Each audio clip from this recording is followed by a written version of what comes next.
thank you all very much for coming to this event at very short notice, but the quality and the buoyancy of the turnout is, I think, a tribute to our guest of honour and our main speaker tonight. I think, in light of everyone whom I see around this room, he really requires no introduction at all. It's often said about think tanks that think tanks are 1/4 about thinking, 3/4 about catering. If that is the case, then the thinking quarter, if I can put it that way, is certainly embodied by him. The other great thing, of course, is also that he has a dual experience, obviously both as a practitioner as well as somebody who has contemplated the matter analytically, historically, theoretically, and it's a characteristic which is shared by his interlocutor tonight, Dr. Robert Johnson, the University of Oxford, future character, the Changing Character of War programme there at Oxford, many distinguished volumes which he has written on the matter, including forthcoming work on the ISI, which I think will be of great interest to everyone. I'm delighted to say also that Hearst Publishers, Michael Dwyer, who's kindly helped organise this event with us, have got, as I'm sure many of you know, copies of David Cullen's new book, which he's here to talk about. So if I can hand it over to Rob, he'll engage in a dialogue with our guest of honour tonight, and then throw it open the floor for questions. So thank you for coming. Thank you very much, Dean. Yes, I'll have a look back actually, just because I think that's a problem. Well, first of all, it's an enormous pleasure for me to be able to introduce and interview David, only because he's one of those people that you hear about quite a lot when you're sort of moving around the circuit and trying to understand counterinsurgency and the conflicts in Iraq and Afghanistan. You hear on the radio, and of course, you, as Dean just said, you are both a practitioner and a writer about these things. So that's the point where I'm going to be nice to you. Now, for the rest of the evening, the gloves are going to be off, because that's why you're here. You want to hear a little bit of this sort of conflict and contestation of these sort of things. The first thing, I suppose, to ask about is that this issue of counterinsurgency has arisen because Britain has got itself involved in military operations in Iraq, Afghanistan, essentially led by the nose by the United States, and that whereas in the past, perhaps the 19th century or the 20th century, we would have simply used a lot of coercion, we would have enforced our will on the colonial subjects, perhaps, of an empire. The difficulty we now have is that we're trying to work through pretty inadequate host nation governments under the tutelage or direction essentially of the United States, and that counterinsurgency is little more than really a military attempt to shore up the impossible, to sort of bring about some kind of resolution to an unpopular conflict without any real strategic objective. That's the criticism. Now, I know that you don't agree with that, so I'm very keen for you to sort of start us off by telling us, what is it really about and what's it for? Well, first of all, thank you all for coming, and I know it's a rainy night, which is not unusual in London, but it was also short notice, so thank you for turning out to talk. Can everybody hear me okay? I know we don't have a microphone. Let's just talk about counterinsurgency in two categories. What I would call big C counterinsurgency, you know, capital C, the concept of how you deal with an insurgency that really emerged in the late 1950s in America and was actually probably put together in the Rand Corporation in Santa Monica in California in about a 2-week period with about 18 people in October, November 1958. That's as close as we can figure out the intellectual origin of sort of the term counterinsurgency and the concepts we can turn out. What's distinguished that from little c counterinsurgency, the activity of countering rebellions, which has been around as long as there have been governments, and it in fact is arguably one of the central functions of government. One of the points that I make in the book is that you can be perfect at the level of military technique, but you're really only as good as the government you're supporting. And I use a couple of examples in there. One of those is the British in Malaya, and another is actually the Germans on the Eastern Front in World War II. So in the British conduct of operations in the Malayan emergency, one of the critical documents was a book called Atom, which is the the conduct of anti-terrorist operations in Malaya. And one of the, it's like the FM 324 of the Malayan emergency.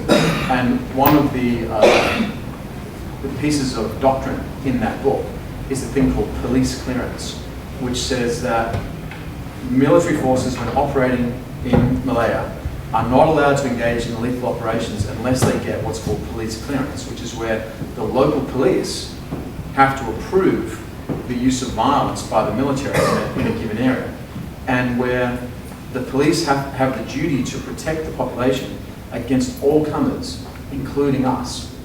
So not just against the insurgents, but also against heavy-handed operations on the part of the military. And this is seen as sort of an enlightened approach to counterinsurgency. And it is.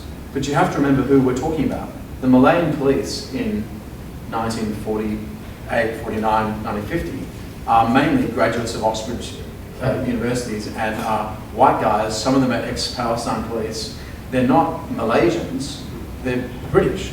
It's a colonial police force that operates in a different way from, let's say, the Iraqi police. So we've been criticized in Iraq for not having police clearance as a construct. And David Petraeus, as we talked about, would be, have you seen what the Iraqi police did until we took over? You know, this is not a similar kind of environment. The German example, you may be familiar with a book by a guy called Ben Shepard, which came out a few years ago. It's called War in the Wild East. And we all have very strongly held but largely fact-free opinions about the conduct of German army security operations on the Eastern Front, largely drawn from Hollywood. There hasn't been a lot of study done of how they actually operated until Shepard began his work. And he looked at a division called the 221st Security Division of Army Group Center, which operated in Western Ukraine between 1941 and 1945, and actually went and looked at their operations reports, internal communications, after action reviews, and looked at how they actually operated and what they thought they were doing. And what the picture that emerges is that these guys at the level of military tactics and technique actually very well understood the principles of counterinsurgency as we understand them. They had hearts and minds programs, they had population protection programs, they had all kinds of police programs designed to protect the local population, but they were continually being undermined by two things. One, the SS coming in and shooting lots of people who they were trying to work with, and this happened repeatedly. And secondly, they were Nazis. I mean, the nature of the Nazi state was such that people wouldn't cooperate with them. And they say again and again in their internal conversations, if only we didn't have this crazy economic policy with respect to these people, we could get them on board. So the lesson that I draw from that in the book is you're only as good as the state you're supporting. And if the government you're supporting is broadly legitimate but not very capable, I think you've got a pretty good chance. If the government you're supporting is seen as illegitimate by the population, it really doesn't matter how good you are at the techniques of counterinsurgency.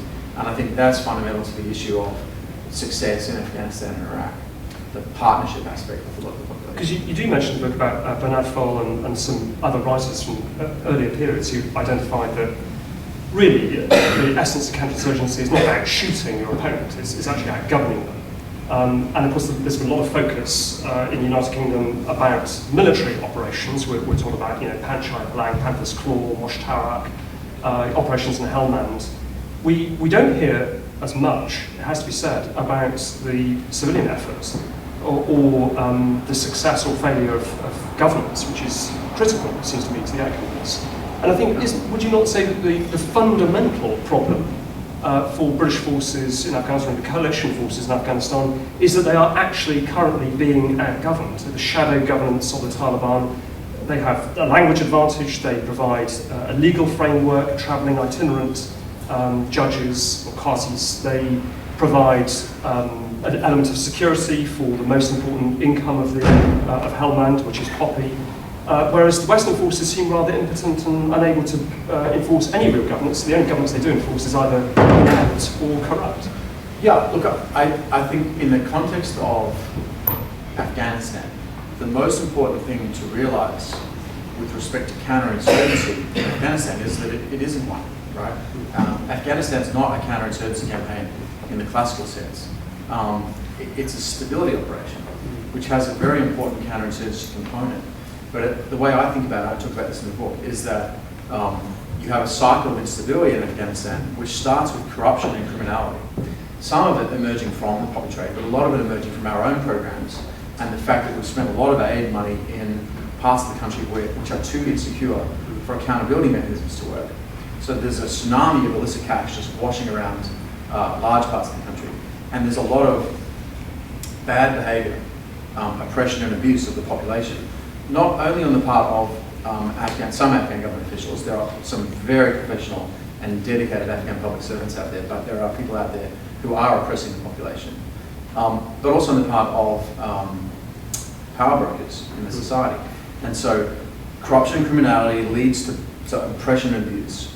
That creates popular rage against the local power brokers, and that empowers the Taliban. And the Taliban come in and fill that gap, and it also create the conditions that allows the cycle to run. So that our problem in Afghanistan is not the Taliban. The Taliban are a symptom, not a cause. The cause is a cycle of instability that's driven by corruption and bad behavior, and by the collapse of partnership between the international community and the Pashtun population of Assam.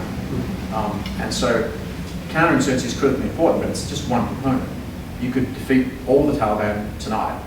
If you did nothing about these other problems, there'd just be a new Taliban in 6 months. And in fact, we've done that. It's happened twice already in the war. So, you know, if I may, I'll give you an example. In the British sector in 2008, the NDS chief of Helmand province, Ahmad Mohammed, was killed by an IED just outside Lashkar. And if you look at that from a superficial standpoint, you would say, well, there's an official of the Afghan government. NDS is the Afghan intelligence service. He's out there trying to defeat the Taliban, and so the Taliban killed him with an IED. We need to ramp up the presence of more NDS people in that area. That's actually exactly not what happened. If you talk to Afghans who live in Helmand about what happened in that incident, they'll tell you that Ahmad Mohammed was a man of about 62. He had 3 wives. One day he was driving down the road and he saw a gorgeous 14-year-old girl working in the fields and conceived a passion for her, went to her father and said, I want to marry your daughter. And he said, well, you're 60 years old, you're old and ugly, and my daughter's got better prospects, so thanks, but no. He came back a week later and offered him money. The father still refused. He came back 2 weeks later and he said, you know who I am? I'm the NDS chief. If you don't give me your daughter, I'm just going to tell the Americans that you're with the Taliban, and they'll come and kill you, and then I'm going to take your daughter anyway. So you may as well just take the money and give me your daughter. And so the father relented, gave his daughter in marriage to Ahmad Mohammed. Within 2 months, she was pregnant. He heard that she was being beaten up. He couldn't see his daughter. He couldn't access her. And so he decided to take his revenge on the NDS chief. And he turned to the only means he had available, which was the IED. And who has IEDs in Helmand? The Taliban. So he went and bought one from the Taliban and killed the NDS chief. Now, that's not classical counterinsurgency. That could be a Mel Gibson movie, right? It's just classic abuse, revenge, and you know, what father wouldn't, in the context of Southern Helmand, take a similar attitude, you know? So it's a lot of the violence we see is not actually driven by some kind of political commitment to Taliban, whatever that means in the Helmand context. It's driven by tribal issues, abuse of power, corruption, business interests. A lot of violence out there is actually associated with people trying to beat other people's companies to contracts. You know, it's a much different kind of model from what it seems to be from outside. Because the local, I mean, we're often told, and I found some interviewing Afghans myself, is that most of the characters that the British Army will say are Taliban usually are killed or injured within 10 miles or less of where they're born or where they've grown up or where they farm and so on. In other words, these people are very, very local. And one of the things you say in your book is that one of the challenges is to think globally and act locally. And within the context of this localized, parochial sort of insurgency, rage at the government and so on that you're describing, you know, the big question for the UK is, well, where does Al-Qaeda in this global context then fit? I mean, is Helmandshire really does it really constitute an existential strategic threat to UK national interests? Well, I think that you can make a pretty good case that security and stability in Afghanistan does ultimately have a pretty significant effect on European security. I think you make a pretty strong case. I'm going to make that case in a minute. But I don't think you can make that on the basis of Al-Qaeda. I don't think there's a very substantial number of Al-Qaeda people in Afghanistan.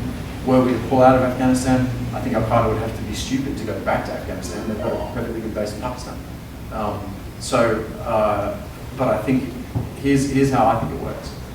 Why do we even care about the Taliban? We care about them because they're part of a pattern of instability in Afghanistan.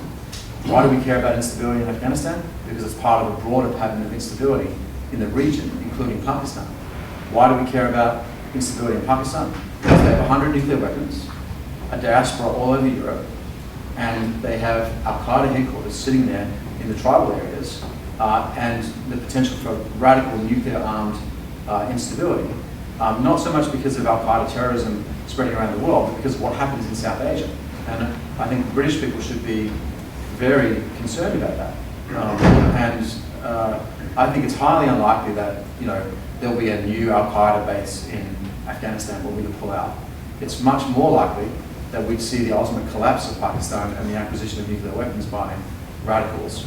And we'd probably see quite a spike of armed activity amongst the South Asian diaspora across the world. And I think people of South Asian origin in Europe ought to be very concerned about that, because the implications of that for law-abiding and well-integrated members of that community are potentially very shocking. So I think there's a lot of very negative things that flow from failure in Afghanistan. A new Al-Qaeda base area is probably not one of them. But we still talk in terms of the mission in Afghanistan is to deny space, deny bases, and so on. But what you're essentially saying is that that's not quite accurate at all. I think it's a stability operation. Yeah. We'll get to this in a minute, but I think our mission in Afghanistan is to identify sources of instability and, where possible with an Afghan partner, resolve those sources of instability so that we can leave. The objective is to make it stable enough that we can leave without a major bloodbath ensuing, without regional instability spilling over into Pakistan and the rest of the region, and without a spike in violence in the rest of the world. That's the mission. It always has been the mission. It's been a reconstruction and stabilization mission. Counterinsurgency is an operational technique within that context. It's not the goal as such. You spent a long time talking to Afghans, as I do, about these things, and I know that there are mullahs who live in villages in Helmand, for example, Kandahar, and they'll say, well, it's perfectly legitimate for us to be waging a jihad against you, because essentially you are foreign occupiers in our country. It's actually more important to wage war against you than it is against the government of Pakistan, because after all, you're infidel, they're not. They'll also say that our cause is just, that the Taliban are noble fighters, because they are conducting this war against corrupt government officials who only care about money and not about people. They will then say, look, how many judges are there operating in this area? Right. And you'll say, well, there's none, or virtually none at all. And they'll say, look at all the development projects. Show me your development projects. 86 were started in Helmand. Not all of those are by any stretch of the imagination complete.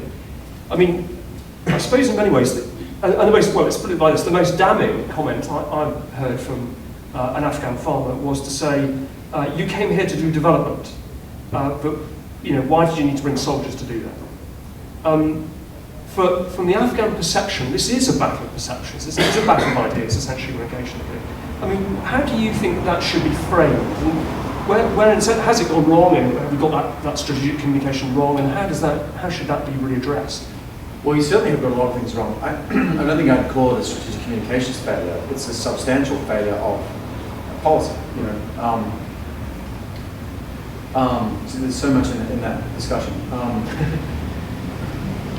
Let me start with 7th of December 2001, which was the day that the last Taliban stronghold fell, Kandahar.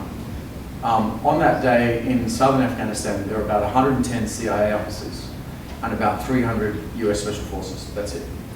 But there were 50,000 Afghans fighting alongside us against the Taliban. When you talk to Afghans in Kandahar, they don't never describe what happened in 2001 as an invasion. They say, we kicked out the Taliban, you helped us. So we started this situation with a fairly close partnership with large components of Pashtun society in the south. We've lost that partnership.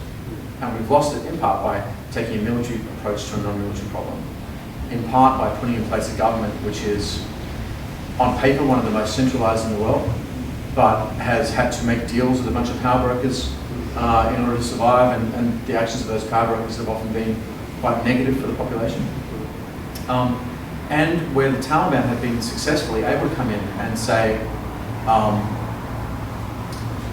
the government are corrupt, the government are oppressive, we're clean, we're just, and also, we're not the Taliban you remember from pre-2001. And if you look at the status of Taliban's shadow government now, across Helmand and Kandahar, particularly central Helmand, they're actually doing more government now as the opposition than they were doing as the government before 9/11. They're really into the administration, particularly legal issues, that, by comparison to before 9/11. Why is that? Because they're deliberately trying to paint themselves as clean, just administrators, and the government as corrupt and oppressive. And to the extent that that's true, it's impossible to defeat with some kind of slick PR campaign. You've got to you've got to reform the problem. And even to this day, the ISAF governance line of operations in the campaign plan is extend the reach of the Afghan government. I think we should change that to reform the hell out of the Afghan government until it's in a position where it can take the lead in key areas. Now, a lot of people in the Afghan government share that view, and this isn't about Afghan government bad. It's about the dynamic that we've allowed to develop in that environment. But that's quite hard, though, isn't it? I mean, after all, Afghanistan, is a sovereign state. It's got a sovereign government that has been elected one way or another through 2 or 3 electoral processes. It's pretty embryonic. We've never had elections before.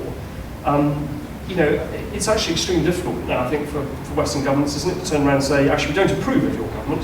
We think you should change it. Yeah, but I think this is one of these unequal dialogues between the international community and a new state, Kosovo, East Timor, Bosnia, where for an initial period in the development of a new country, there's a relationship with the international community, which is in part founded on the realization that international community support sustains the government. I think we can legitimately say, if we left tomorrow, the army would break up on ethnic lines within days. Taliban would control substantial parts of the country. You would probably be hanging from a lamppost just like Najibullah. So let's have a chat about the sorts of reforms you need to put in place so that that doesn't happen, because we don't want it to happen, and to work that. I guess the other factor here is something that I call Aden syndrome, based on the British experience in the 60s in Aden, or you might also call it the collaborator's dilemma, where if I'm an Afghan and you're the occupying international community and you're seen as an occupying force, and I have a close relationship with you, and I know that you're leaving, I've got a significant problem, because the moment you leave, all my rivals are going to attack me. So I have to demonstrate my anti-Rob Johnson credentials before you leave. Yeah. I've got to do it now, because when you leave, it's too late. So as soon as I get to the point where I know you're going to leave, there's a trigger point where I have to flip against you to demonstrate that I wasn't with you all along, I wasn't a collaborator, and so I can survive once you leave. And I think that, ironically or counterintuitively, the closer I am to you, the greater the pressure on me to flip. Right? And the more dependent I am on you, the greater the pressure on me, because I don't have survival resources that I can draw on after you leave. That's exactly what happened to the British in Aden, 20th of June 1967, when the South Arabian Army and the South Arabian police and levies mutinied against the British, and we lost more people in that 1 month of the campaign than in the entire rest of the insurgency, because the Allies felt we were abandoning them and they had to turn against us. Now look at the behavior of people like President Karzai since President Obama declared the drawdown, and they've started to maneuver in exactly the same way, trying to demonstrate their anti-international community credentials and reach out to the Taliban and negotiate a solution, knowing that we're leaving and fearing that they'll be left high and dry. And I heard someone describe President Karzai's behavior as erratic. It's not erratic, it's completely rational. If you see it through the lens of someone who believes we're leaving and then he has to strike a deal, well, he's going to be left high and dry. So I think that's part of the dynamic that we're in now in Afghanistan. There's a very quaint sort of Afghan tradition, which is mostly listed in Pashtun culture as Tura, which I'm sure you're familiar with, where you have to demonstrate this rage actually in front of any official in order to win favour with the people behind you. And that's why the Taliban legal system works much better than ours does. Absolutely right. But let me take it into a bit more detail, if I may, on the process as a counterinsurgency and what it means in a sense for people here back in London. One of there are essentially two main elements, it seems to me, that you identify in the book, and I mean, give a lot of different lines of operation. The two main elements appear to be the absolute necessity of driving a wedge between the population and the insurgent, whoever he is or she is. Absolutely essential that they're driven away either physically, but more importantly, psychologically. And the other sort of main pillar appears to be one of development. You've got to sort of bring in stabilisation or some sort of reconstruction such that you restore certain services or tackle the grievances, again, so that you're essentially demonstrating to the public sticking with the government means that you get a better deal. You've got a better future ahead of you if you've got that sort of thing. It seems to be the lines of argument we would take. But if we just deal with one of those first, and that is the very issue of foreign troops trying to do the bit about driving a wedge between the insurgent population. And I alluded to this sort of earlier on, but I mean, David, come on, is psychological isolation of the insurgents really possible in somewhere like southern Afghanistan? In talking to a British audience, it's very important to distinguish the situation in Helmand from the situation in other parts of the South, and I think it is a different situation. But let me just start by saying that I'm not an advocate of doing counterinsurgency, right? One of the big points in the Accidental Guerrilla was that the main lesson out of counterinsurgency is don't do it, right? If you can possibly avoid it. And I went through a lot of stuff in the Accidental Guerrilla about how to avoid it. I actually wrote a handbook for the US government, for policymakers, about how to avoid getting into this again. It lasted one day because the Obama administration came in and shelved it. But, thanks for trying. Yeah, it's a technique. And the only reason we resurrected the technique, which I think is flawed in some certain important ways, was because we got ourselves into this ridiculous situation in Iraq, which we should never have been in. And if we hadn't have invaded Iraq, which was akin in levels of strategic error to Hitler invading Russia, if we hadn't have invaded Iraq, we wouldn't have got ourselves into this hole where we needed this technique to dig ourselves out of it. We've just about dug ourselves back to ground level in Iraq. And that's an achievement if your starting point is 6 feet underground. But we're back to where we would have been in 2002 if we hadn't gone down this whole stupid road in the first place. If we hadn't have gone into Iraq, we probably wouldn't have needed to resurrect counterinsurgency techniques in Iraq, and we probably wouldn't have seen the insurgency develop in Afghanistan while we were busy in Iraq, so we wouldn't be doing counterinsurgency now in Afghanistan either. So this is just because we're doing it now as a means of dealing with a situation we should never have been in, doesn't mean it's a good idea to do it. It's a bad idea to do it, and you should only do it when you have no other option. But in terms of point technique and such, I'm not certain that development is the right way to put it. I think that what you've got to do is what you've got to identify is what is the insurgent offering the population that we are not. And we tend to think, well, roads and medicine and all that sort of stuff, the better we do at that, the better people are going to like the government. Well, not necessarily. In Iraq, the critical scarce resource was security. Now, when we went in to start the surge at the end of 2006, between 2,000 and 3,000 Iraqi civilians are being killed every week after week after week, by the insurgents mainly. And society was just tearing itself apart. And so people were in this desperately lethal environment, and we needed to solve that problem. That's not the situation in Afghanistan. I mean, Afghanistan is much safer than Iraq. I know my team are going to laugh at this, but I've been working in Afghanistan for 5 years. In that time, I've been ambushed 3 times and car bombed twice. That sounds like a lot, but that's 1 attack per year. You probably see more accidents on the motorway, right? It's not that dangerous, frankly. Some parts of the country are, but it's nowhere close to Iraq. I mean, that was a fortnight in Iraq, So the level of lethality is lower. The critical shortage is not a shortage of safety, it's a shortage of justice. And what the Taliban offer is access to justice. And that's what we need to start offering if we're going to start really turning the tide. I think we are actually winning now for the first time on the ground against the Taliban in Afghanistan. I've never believed that in the past, but I just got back from there last week. What I'm observing now in terms of the way the Taliban networks are coming apart and the cracks are starting to appear has convinced me that we are starting to turn the tide militarily. That's great, it's also possibly irrelevant. Because if you're not bringing in the counter-corruption and all the other things you need to do, it doesn't matter if you destroy this particular crop of Taliban, there's just going to be a new crop of Taliban in another 6 months. So I think that's the fundamental issue. It's not so much development, but understanding what are the grievances and sources of instability that are driving the problem and finding ways to deal with it. And it's often not foreigners. I mean, it's always not foreigners that can ultimately deal with it. All we can do is create the conditions at the grassroots level that allow legitimate local actors to start dealing with their own problems. And to the extent that we put large numbers of armed troops into somebody's village, that's usually counterproductive.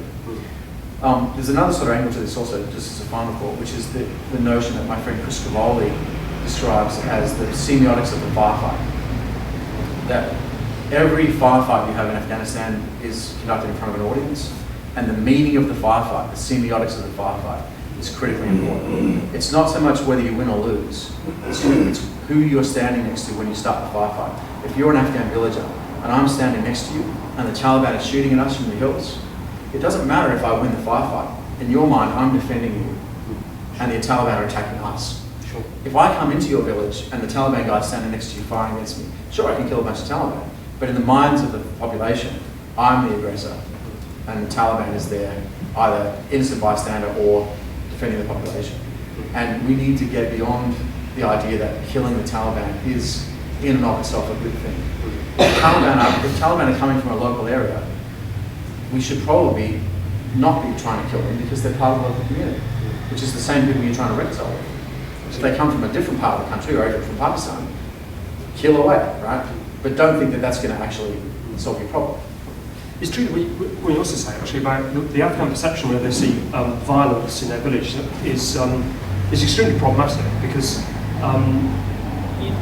it's regarded as a loss of control partly as well. I mean, they will say, British or American troops, for example, will turn up in a village and say, we're here to provide some protection. And all the Afghan villagers will immediately turn around and say, actually, with you people here, you're going to attract a lot of fire. We're quite worried about that. And that's the dilemma, in a sense, for lots of people on the ground, is that it's all very good to see on arrows on a map when you're standing in headquarters in Kabul, as I did in March, and people say, we're going to clear this village and hold this and hold that. But of course, when you're on the ground, if you're an Afghan, it does feel much less secure. And we were talking earlier about the critical importance of perception here. That's the bit I mean in terms of psychology. That's the hard bit, surely, to overcome. And people like Lord Roberts back in the 1880s knew this. He talks about the way that you have to essentially, prove you're the stronger party. Stathis Kalabas has written a book in 2006 about the logic of civil war, and he says that the logic of civil war is people will go to whichever side is strongest. Right. So here's the dilemma. We've got a problem of perception still. We've got the problem that when we do arrive in any particular area to sort of clear and hold it and build something, that's perceived of often negatively. Is there a way through all that? Well, maybe. I mean, I don't know. I think what we've seen in the field is that some techniques work a lot better than others. I think that's the best you can say at the moment. And it's the most important thing is to understand and correctly diagnose the problem.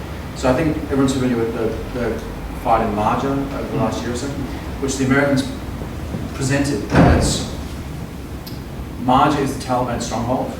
We need to go in and destroy the Taliban.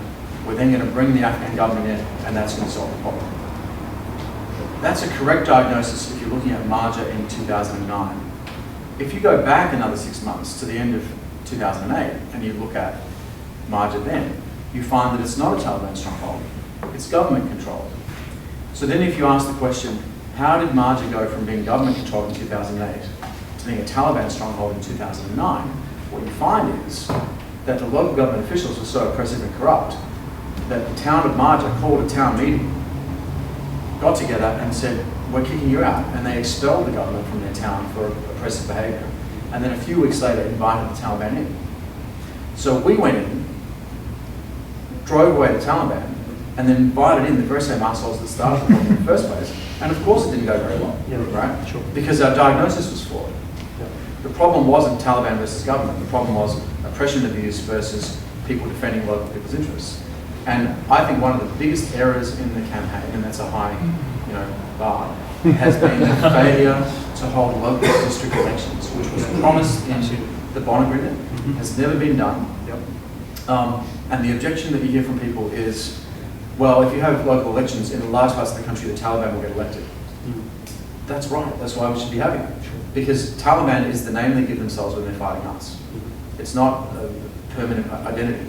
And when someone's in charge of a district and has to govern that district and has access to resources and needs to be responsible, they, have to act differently from when they're the hooligan on the side of the street corner throwing rocks at you. And I think that makes a big difference. And we've seen that, particularly in Iraq. I mean, the deal that we struck with the tribes in Anbar was, you want us to leave.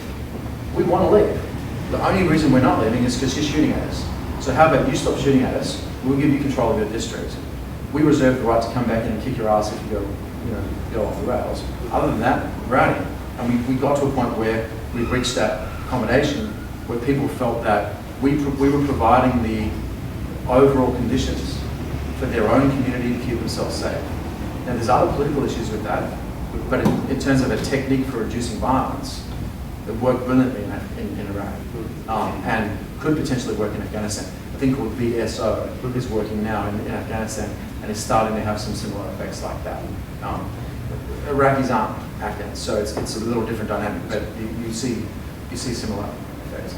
I've got loads of questions. I know we're just going to fizz them out. I've got just one thing I really must ask you, because I'm aware the audience here are very interested in this issue of governance and so on. And that is that, I suppose my question for you on your recent visit, the one you've just come back from, is that did you feel that there was enough governance, by which I mean, were you sort of overwhelmed by the sheer numbers of Western advisors and officials in the way that the Soviets used to do for Afghanistan, or was there a real paucity of people?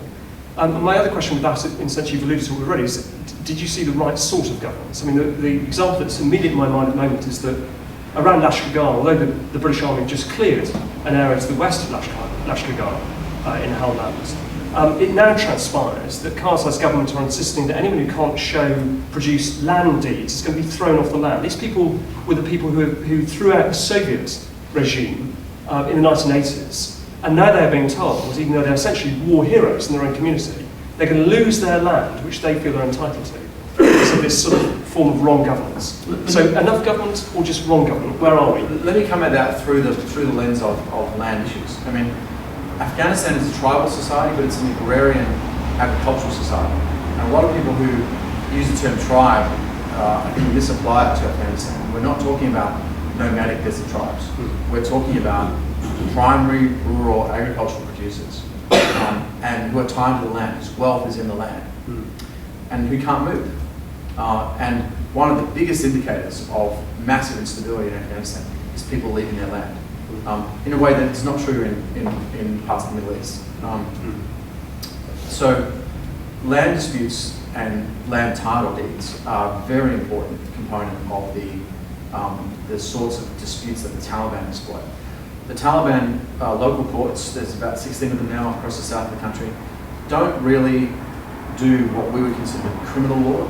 Most of what they do is civil or commercial law. And one of the biggest things they do is actually land dispute resolution. So the way these Taliban courts will work is that, two guys will turn up in the morning, black turbans, back of a moped, whatever, roll out their rug, sit under the tree. Within about half an hour, a crowd will gather, and people will come forward 2 by 2 to have their issue heard. Judgment takes about half an hour, it's free. At the end of it, the Taliban write down the judgment in a book and it gets enforced by the local Taliban cell.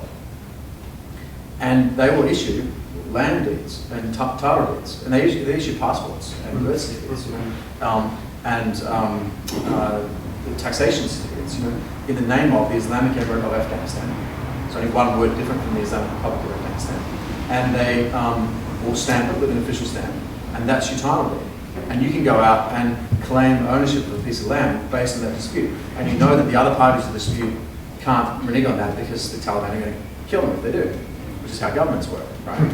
So we come in and we say, we're going to tear up your land deed because it wasn't signed by the Afghan government. Wouldn't it be better to set up a land title deed office and say, anybody that's got a Taliban signed deed, just turn up, we'll stamp it with the Afghan government, stamp, and it's now legitimate. What you're then doing is sucking the oxygen out of the Taliban program because it's no longer in competition with us. We're like, sure, if you want to do the hard work of resolving all these land disputes and both parties to the dispute agree, fine, but it's not valid unless it has a Giroa stamp on it. So that, I think, is the way to approach those kinds of things. And the person who wrote, I think, most cogently about this is an economist called Hernando de Soto, who's from Peru, in a book called The Mystery of Capital, about land title in the third world. And of course, how the Shining Path used to operate was exactly the same way the Taliban were operating. And Hernando wrote this innocuous little book about land titles, and 10 days later, Shining Path tried to kill him, because he was actually undermining their claim to legitimacy in the eyes of the population by saying, you know what, you don't need the Shining Path for that, you can do it yourselves. So I think we have to distinguish governance from government presence. I don't think there's a lot of government presence in southern Afghanistan. There's a lot of governance. It's mainly tribes and the Taliban that are doing it, but also some pretty good local officials. And anthropologists often describe tribes as a system of governance without government. And that's what we see in a lot of parts of the country, and there's nothing wrong with that. We, unfortunately, in the Bonn process, built a very Eurocentric state model for the Afghans and sort of imposed that on them in a way that kind of grafts a foreign way of doing business onto a situation that actually worked pretty well, particularly in the south, before we got there. So I think we've got to sort of step back a little bit and say what's working, what's not working, reinforce what's working, and focus on the stability aspects, and in particular corruption and reform, and treat that as the main effort. And killing the Taliban, important though it is actually secondary. Luckily, the government in London and this audience knows all about corruption in government because you've had an expenses scandal, which an Afghan told me about recently. Now, I'm going to turn over to ask if you have questions. If you could simply state who you are and where you're from or what you represent, that'd be very helpful, and we'll open up a question and answer session if you have. You going to drive?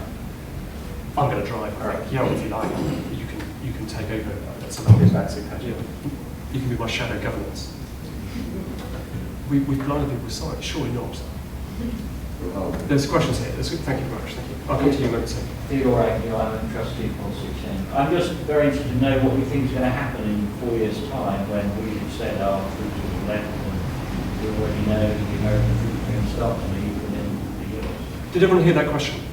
No. The question was essentially what's going to happen in about 4 years' time when UK and coalition forces start to withdraw?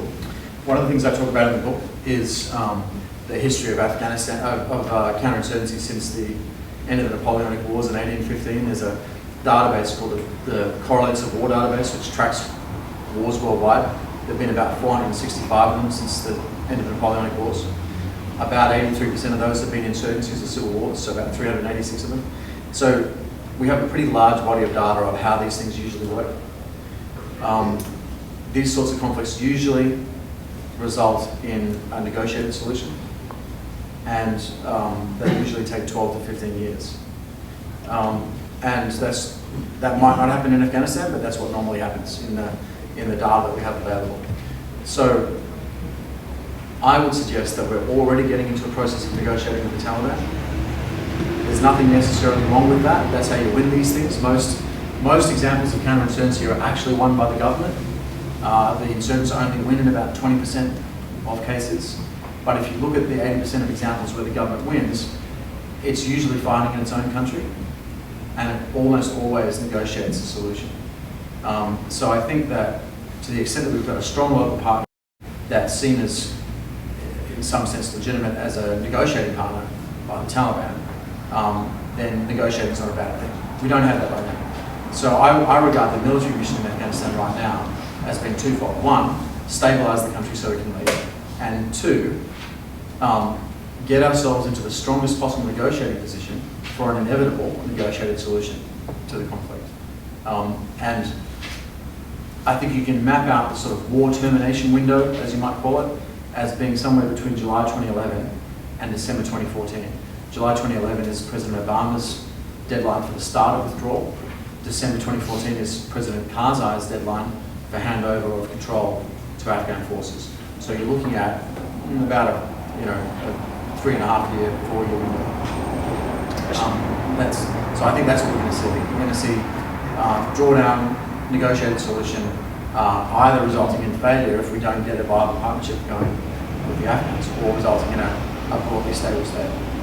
It depends partly as well the data set you use, because interestingly enough, if you do a comparative analysis of civil wars as opposed to insurgencies, you find that negotiated settlements only achieve success rate in 1/3 of cases. So 2/3 of all negotiated settlements in civil wars fail. But there's a coding issue. So we can have our statistics debate. But the correlates of war database defines a war as 1,000 battle deaths or more. Yeah. There are other databases out there that use a lot lower numbers, like 25, and you do get quite a different set of results if you look at that. So I think the figures I'm using, I think, are relevant to large-scale counterinsurgencies that exist, and also get beyond the golden year. And, we talk about the golden hour in emergency medicine. There's a golden year in counterinsurgency. If you can successfully suppress an insurgency in the first year, it almost never fully develops and almost always goes away completely. If you fail to do that, then you're in that 10 to 12 year, or 12 to 15 year window. What's also very interesting, I think, in terms of people sort of projecting all sorts of end states at the moment, there have been suggestions that we should be looking at a withdrawal to the Hindu Kush and Kabul and simply let the south be contained with some sort of strategic raiding by special operational forces. Well, that was tried in 1998 and failed, frankly. Other people have said, well, what about partition? That was mooted in the 1880s and never got off the ground because the Afghans themselves, being a sovereign state, believe it or not, would never agree to it. There's lots of people who are making these projections at the moment, and as an historian, I'm always immensely suspicious of people saying, but history demonstrates this is what's going to happen. The short answer is we don't know, but it seems to me that you're right in the way that the process of negotiation will probably lead to the formation of some sort of government which is going to have to power share with some people we currently do not approve of in the West. And it goes back to then the question we have to ask ourselves, what is the strategic objective of the Western powers in terms of the future of Afghanistan? Is it going to be, as our 19th century forebears knew well, an open space, a buffer or a rentier state that you can control remotely or at least influence or contain in some way, whilst you focus on things which are of much greater strategic moment for the United Kingdom than for the West? And it seems to me that the latter is more important. I started doing a PhD years and years ago, and my supervisor, who remained nameless, said to me, don't do Afghanistan. He said, as a PhD, it'll never be important. Well, look at us now. It will fade away, I suppose, in terms of Western interests, and people like me will be left wondering how on earth Afghan history will pan itself out after that. So not 4 years, in my view, it's more like 40 or 50 years. But there we are. Now, the second question was over here, this gentleman.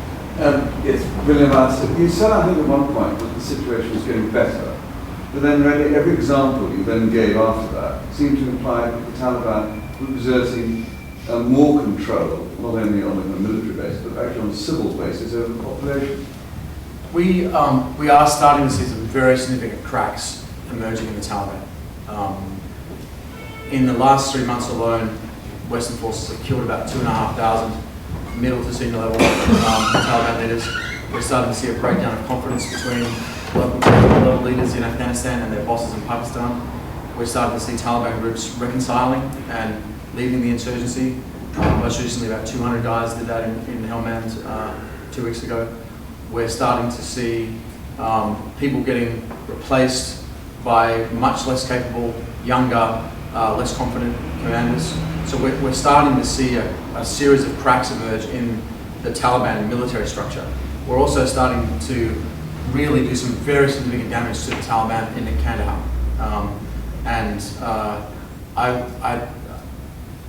I was careful in the words I used. I think we're starting to see that.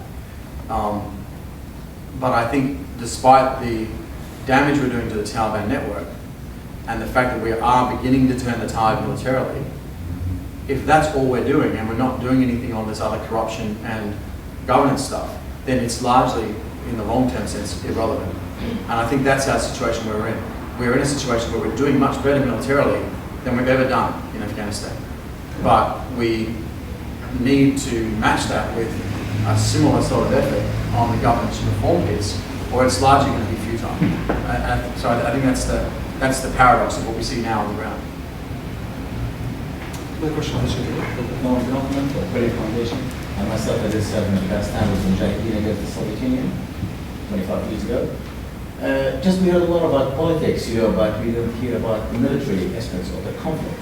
Why Taliban winning in terms of like military tactics versus the military of the ISAF or the NATO or the US, and we have there like I think 150,000 professional military. But till now they fail, and all the examples is taken from Helmand and Kandahar. There's nothing about Bekia, Baltica, Host. Well, I can talk about RCS, and the questions are Sorry, about. that's my fault. But I don't think the Taliban are currently winning militarily. I think they're actually losing militarily. I think they're winning politically. And ultimately that's going to be more important. We have developed some techniques which we obviously can't go into in a lot of detail here, which are highly effective in taking apart networks, but they're also very expensive. They take a lot of assets, a lot of special forces, a lot of satellites, a lot of predators, a lot of aircraft. It's just very expensive. And one of the dilemmas, as you well know, is it's very cheap to be an insurgent and very expensive to be a counterinsurgent.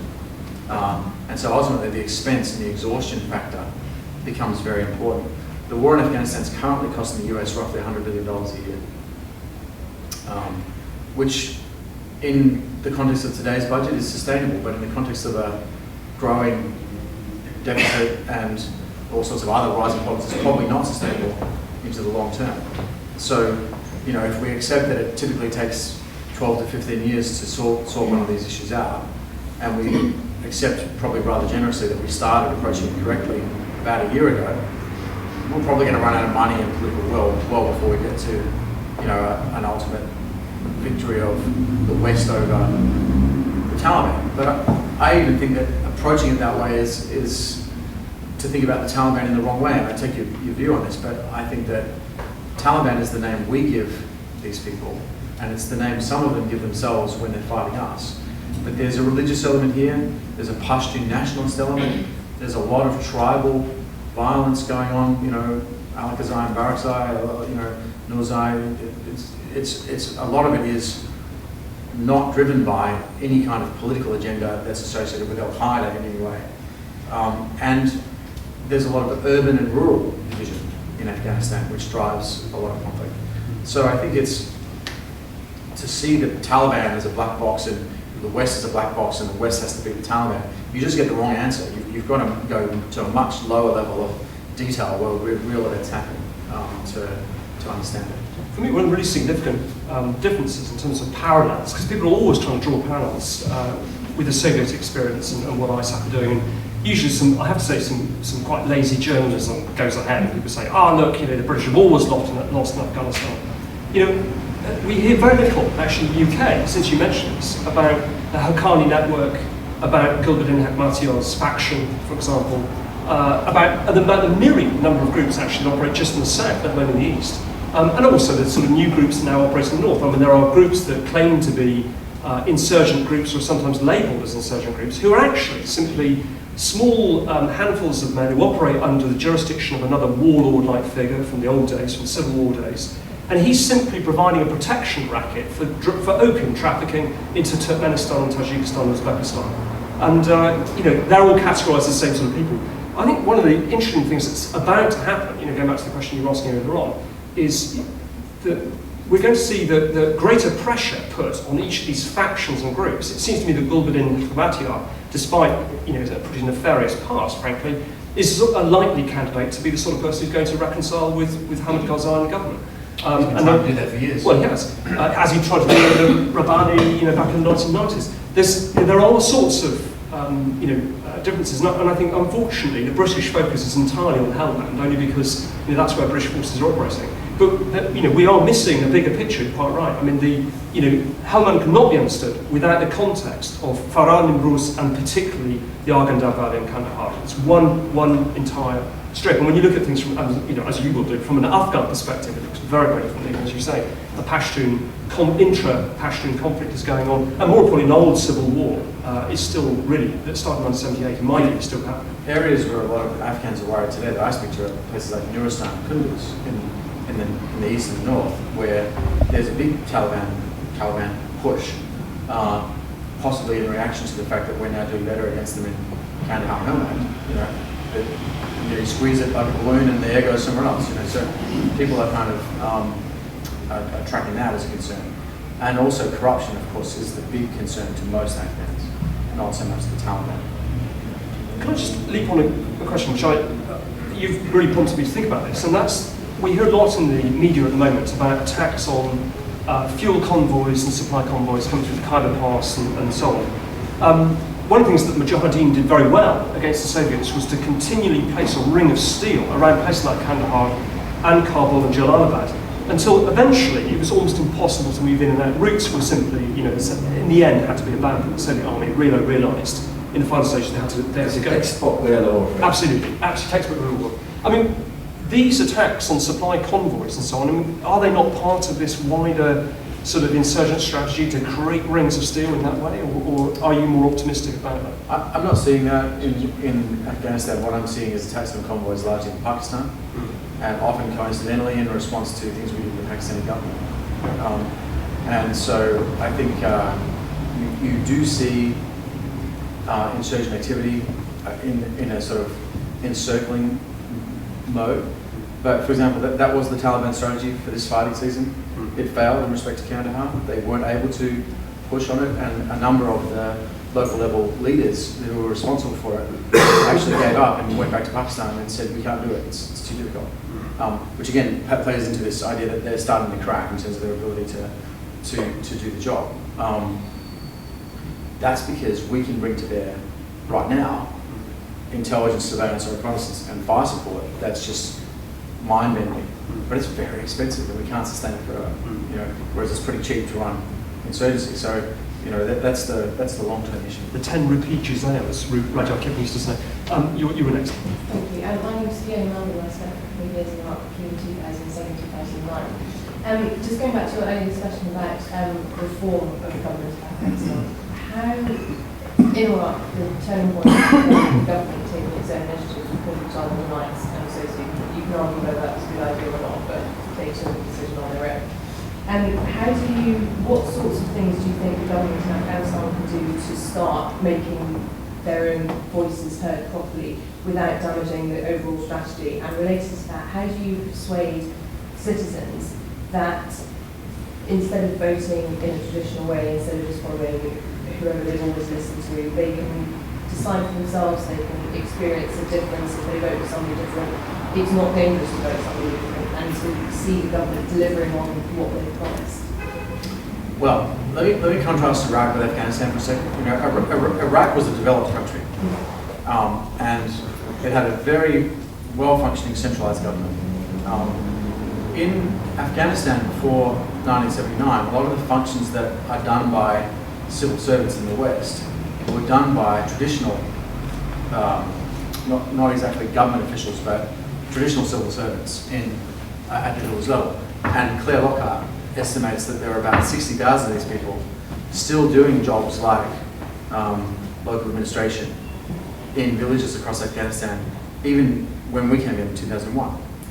Where are those people now? Most of them are translators and drivers for international NGOs. Most of them work for us now. We actually have exerted a significant brain drain on local level Afghan society by paying people 10 or 12 times as much to drive cars and interpret for the international community as they could make looking after their own community. And I think that actually the solutions are about giving people incentives to get back into the community and do the stuff that they were doing before, and to start businesses, and to invest in their own local level, not necessarily government structures, but social structures. One of the most important stabilizing institutions in Afghanistan is not even a government organization, it's the CDC, the Community Development Committee, which is part of a World Bank program called the National Solidarity Program, and isn't really to do with the presence or absence of the Afghan government. It's to do with accountability of local notables in a community for projects that the community is engaged in as a group. And it's that kind of local level community taking responsibility for their own issues, developing, their own solutions to their own problems, that I think gets you to a more secure environment in most of these places. And our job is to create the conditions under which that can occur, not to go in there and do it for them, but just to kind of create the environment where that can take place. And where you see people taking that attitude, I think you do see a better level of performance. Where you see people turning up with the attitude of, I'm here from the West, I'm here to solve all your problems, just stand aside while I back up the democracy truck and unpack progress. It doesn't work very well. Not at all. There's another final question, I think, at the back. It's a question for you both, really. And it's about leverage, and the kind of leverage that we have over, well, not just Afghan players, but also the other big player next door, the player that wasn't around in the 19th century, and which is also competing to have a leading role in Afghanistan once again. And the question of leverage seems particularly important when you have a situation where government is traditionally a form of sort of socially approved predation on people, when policemen are really bandits in uniforms. What can we do about that? I mean, one thing that is often said, and by people like De Soto as well, I believe, is that, well, if governments like Afghan governments paid policemen a decent wage, then maybe they wouldn't steal so much from ordinary people. But then how do you make Afghan governments pay their police a different wage? And how can we do? We seem to have failed in the past to make Afghans, various local and national rules, do what we want them to do. And does that mean you're providing carrot but not enough stick? I mean, we could, if we wanted to, depose local governments who don't do what we tell them to do. We haven't done that. Is that a mistake? I think one of the errors in Western strategy in respect to both Afghanistan and Pakistan has been the assumption that if you put more pressure on senior leaders in Kabul, that will translate into changes at the local level. It doesn't work like that. They don't have the leverage over what happens at the local level that, say, the British government has over what happens at the borough level somewhere. So there's a sort of a Eurocentric fallacy about the way that the government works. That's nowhere starker than in the issue of police. And let me just give you a quite history of police in Afghanistan. Before 1979, there were no Afghan national government police below the province level. And in fact, you could argue that the role of the police at the province level was to protect the provincial government from the province. Right? It wasn't actually to do what we would consider to be normal policing work.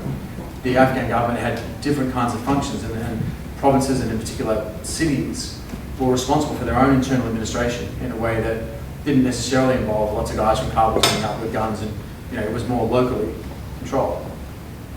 That doesn't mean there wasn't government, but the role of government was more limited in the sort of traditional Afghan context.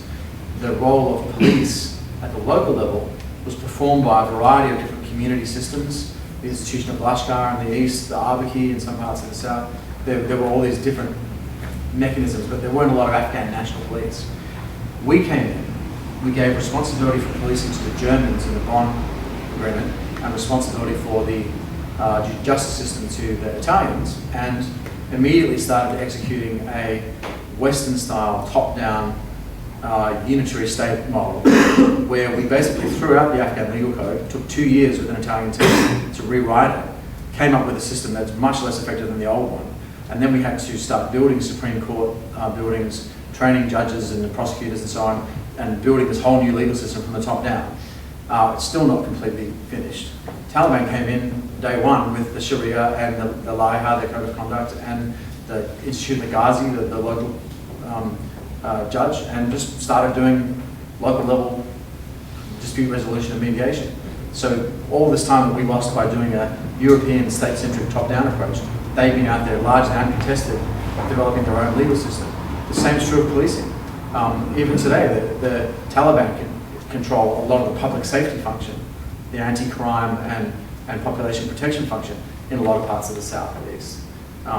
Because we were busy building a police force and a police academy in Kabul and issuing everybody with Glocks and uniforms, instead of thinking about functionally how does public safety as a function work in Afghan society, and how can we bolster that?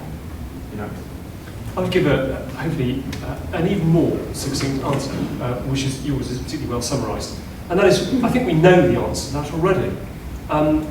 The analogy that I sometimes give to people, and it's a very false historic analogy, but it's one worth pondering. We're a few paces away from Westminster Hall, where in 1649 we tried and found guilty King Charles I for essentially crimes against the English people, for corruption, for misuse of funding, and for so on. And we'd fought a civil war on that basis. Now imagine here a counterfactual history. Imagine at precisely the moment after we'd executed Charles I and set up a system of parliamentary governance in Britain and a republic. Precisely at that moment, the monarchical state of the Ottoman Empire had arrived in Britain and established a Muslim protectorate, if you like, over Britain, and told us how to do governance properly, how to root out corruption, how to run our state as an Ottoman state should have been run. I don't know about you, ladies and gentlemen, but I would have wanted people join the English resistance, because I would have fought that particular occupation. Now, it doesn't really matter in a sense whether my own officials, let's say Oliver Cromwell or the Major Generals, were necessarily corrupt or filling their pockets. Frankly, I wouldn't care. What matters to me is essentially a sense of national liberation and good governance done by my own people. And I think we may be in danger of forgetting that however much we disapprove of the sovereign governance of Afghanistan, which we are partly responsible and created, it is after all a sovereign Afghan state, and that we should try to put right some of those things. I spoke to one of the political officers of political affairs in the embassy in Kensington Gore here in London. Came up to Oxford and I gave him lunch.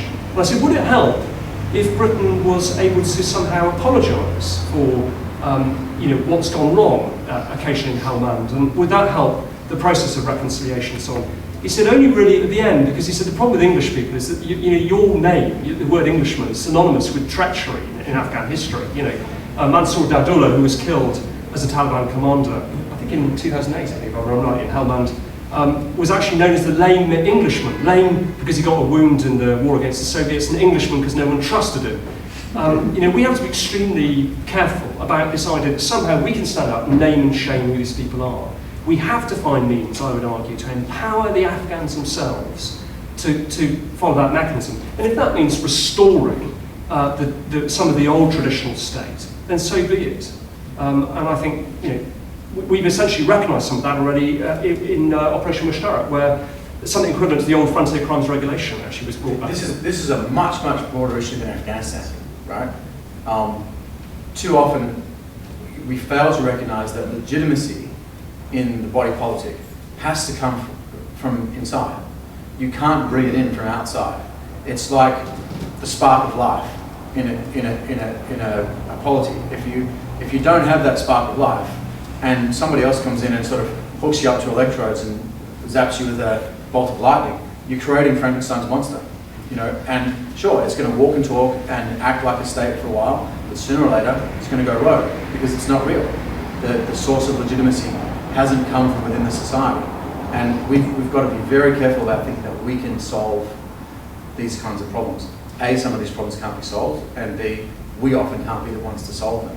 What we've got to do is create the conditions under which people who come from there can figure it out, but without leading to large-scale instability across the region and acquisition of nuclear weapons by Al-Qaeda and all that sort of stuff. So I think there's things we need to really care about in Afghanistan. There's other things that, frankly, Taliban running local governance in some parts of the country for results in stability. Frankly, it's not the end of the world. I'm just curious about when you talk about restoring certain Afghan traditional institutions. At which point in its history are you talking about? There's been Afghan states. There was under the monarchy or under the Taliban or under the other regimes in between. It's all, it's also easy to forget that there have been legitimate Afghan forms of government before the Taliban, yes. and other forms. Okay, well, I'll give you very, very short answers to be short time. Let's plug figure there. Before the Saur Revolution in 1978, there was a long period of stability in Afghan history you could talk about in recent times, the 50s and 60s, which would seem to me provide a perfectly good model. But to follow on from that, from what you said, isn't it an argument you can create legitimacy? And so you look at Afghans historically, and they've been extraordinarily adaptable. People have come in, imposed different kinds of order, whether it's the Taliban or previous rulers, and people thought, well, this works. They're stopping the bandits on the roads, they've built a bridge, I'm okay with this. So it doesn't really That's matter. how all governments work. It's not an Afghan thing. We shouldn't be Orientalist about this.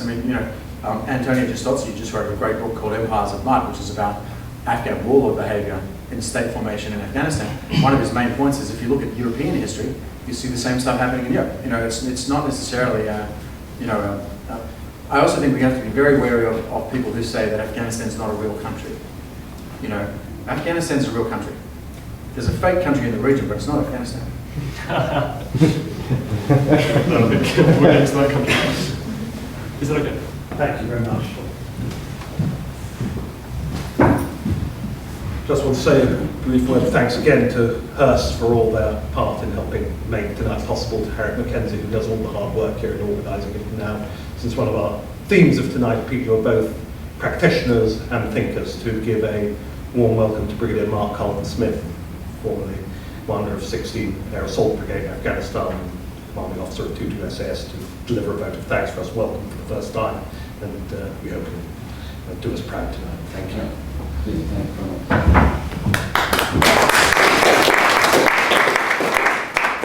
Ladies and gentlemen, I think we've been privileged this evening to hear a masterclass in the complexities of counterinsurgency from one of its foremost and experienced and influential proponents, whose work I know is widely admired and increasingly read and debated by young officers in the British Army, much more so than our own body of doctrine.